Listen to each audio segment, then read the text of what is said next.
af lynet, hver gang han kigger på mig. Jeg synes om synet, og det han vækker hos mig.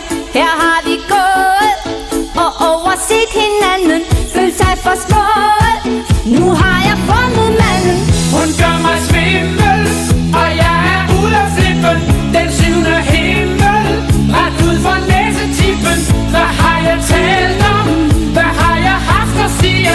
Han er forvirret, så jeg tager godt at sige. Hvor skal vi sove i nat? Jeg er helt fortrolig, du, men Hvor skal vi sove i nat? ja, det hvor vi kan tage hen. Hvis du vil lege, tag fat. Lad os få det på det rene, at jeg bor alene. Kan du svare mig for dig? Hvor skal vi sove i nat? Jeg kom nu med mig hjem for. Hvor skal vi sove i nat? Lad være at spørge hvorfor. Hvis du vil lege, tag fat. Så må du følge den chance, der er for romance lige for næsen af dig. Det er utroligt, hvad jeg kan stå og sige.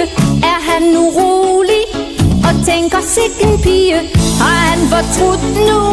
Nej, jeg må ikke tøve. Er det mon slut nu? Man har vel lov